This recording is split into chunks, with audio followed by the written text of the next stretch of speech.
Welcome back to Sports by GSMC Podcast Network. I'm your host, Jeremy Lapidus. If you were just tuning in, we just finished going over the big NFL trade news happening today with Zach Wilson being traded from the Jets to the Broncos for a 6th and 7th round pick swap. So the Broncos moved into the 7th round in exchange for a 6th round pick, and they get Zach Wilson. Not a bad deal for either side. Interesting implications and an interesting opportunity to take a look back at the 2021 NFL quarterback class that is now scattered to the winds across the NFL. And the similarities. And in our first two segments, we broke down Game 1 of the NBA playoffs. We talked about the Eastern and Western conferences, the big surprises, the Lakers and the Knicks and their games, the Knicks' surprise victory over the 76ers and Joel Embiid, and much more in our first two segments. But like I said, in this segment, we are transitioning into baseball. There is a rookie pitcher who has been phenomenal, just really, really good all season long. I guess he's only had 2 starts, but against 2 really, really tough opponents. Really, really great lineups. So we'll talk about him and other pitching news in the MLB that's happened recently over the last week or so.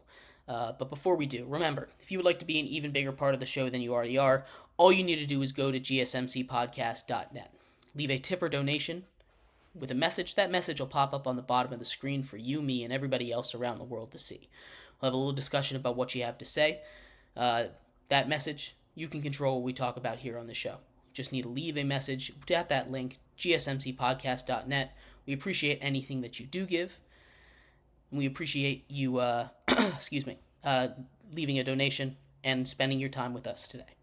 But like I was saying, we're going to talk a little bit about baseball. And we're going to talk about Mitchell Parker. Mitchell Parker has been a revelation for the Washington Nationals. A Washington Nationals team that has not been very good all season, not expected to be very good, but one of their headliners, Josiah Gray, goes down with shoulder inflammation.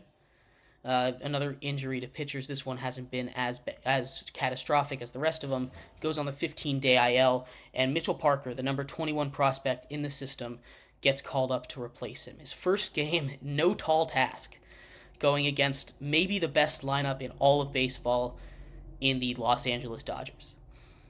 And what does he do? He opens up his MLB career by striking out Mookie Betts. It's a pretty good way to start your career.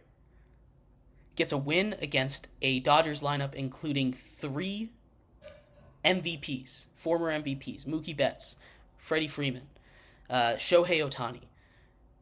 You know, this is an incredibly deep and incredibly strong lineup, and he breezes through it. His next start isn't any easier. He goes to the dynasty-esque Houston Astros. They come to visit DC, and he mows through them. 7 shutout innings, just dominating the baseball field. He, in 2 starts, to start out his career, has now a 1.5 ERA. He's 2-0 against the Astros and the Dodgers. He's gotten 12 innings, only given up 7 hits and 2 runs, and he struck out 12. He has been insane. You take a look at his numbers and you try to figure out if it's sustainable or not, because 2 starts is not a big enough sample size to say this guy is the next thing. But he's been pretty much league average on a lot of the advanced stats, or better than league average on a lot of them. You know, you go take a look at his batting averages against, his batting average on balls in play. It's a little lower than the league average. It's at 226. The league average is 291. So he's getting a little bit lucky with his ball luck, and he's been getting hit a little bit harder than you would like. His hard hit percentage, his percentage of balls that are coming into the field of play at over 95 miles per hour, it's at 48.4%, so a little higher than you'd like. The MLB average for that is 38.9, but the rest of it looks really good. You know, he's getting a lot of people to ground out, short at bats. He goes, 7 innings in 80 pitches in his second start against the Astros. He's been really, really efficient, striking out 12 guys in 12 innings, and just getting some weak contact. You'd like to see more more weak contact. Like I said, that hard hit percentage is a little bit concerning to see if it is to see if it's actually sustainable. But no walks, 12 strikeouts in your first 12 innings of your career, coming up against some of the best competition in all of baseball.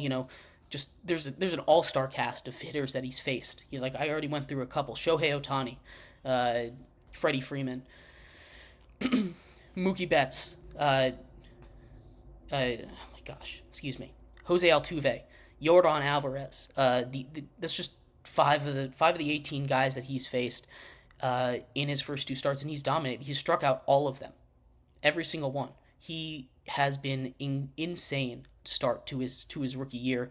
I don't know how sustainable it is. I don't think it's going to be at this level the whole time. But I do think he absolutely has earned a spot on the roster once Josiah Gray gets healthy and can come back. We're going to see a few more starts out of him. Maybe he'll get some easier competition. We'll have to see exactly what happens then. But very encouraging to see a guy like him come out of nowhere, really. Like I said, the number one prospect in the national system, so not super highly touted. He comes out, and it's great to see for a team in rebuild like the Washington Nationals to be able to have a guy like that come out and really dominate the way he is. The other big pitching news that has been going around the MLB is the Philadelphia Phillies and their pitchers being dominant on this last homestand. The Phillies go 8-2 in their last homestand, and in back-to-back games, their pitchers take no-hitters into the seventh inning or later. One 7-inning no-hitter, one 8-inning no-hitter, and the Phillies are back. They had a little bit of a slow start to the season. They were playing some good opponents, but now they're 14-6. They're back near the top of the league, challenging the Braves for the division lead again. If the Phillies are pitching like they are, this is their best homestand in almost 10 years. 8-2 on their homestand is nothing to scoff at all. Very, very impressive for the Phillies. It's still early in the season. They're getting their bearings. Their hitters are starting to hit again, and their pitching is shaping up. If they can this is an insane level to be pitching at all season long, and you can't expect that. But the Phillies have the pitchers to be able to do that. It's very impressive what they have been able to accomplish in their short run so far this season. But more to come with the Phillies. But yeah, lots to see. Lots to see in baseball. We'll do power rankings tomorrow. We'll have a mock draft on Thursday, day of the draft for football, and we will keep you updated on the NHL and the NBA playoffs all week. We're going to do an NHL segment tomorrow, breaking down all the game ones, and keep an eye out on any major news in the NBA from today. Go watch your sports. Lots of stuff going on in sports this week. Too much to talk about in just an hour. But anyway, thank you everybody so much for tuning in to today's episode of Sports by GSMC Podcast Network. I have been your host, Jeremy Lapidus. Appreciate all of you guys for tuning in and watching. We'll be right back, same time, same place tomorrow. Talk about all the biggest news in sports. Have a great rest of your day. I'll see you then. Bye-bye.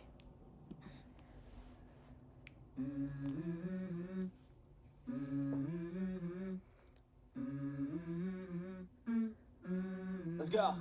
I wake up to a little bit of drool on my pillow, feel like it's gonna be a bad day.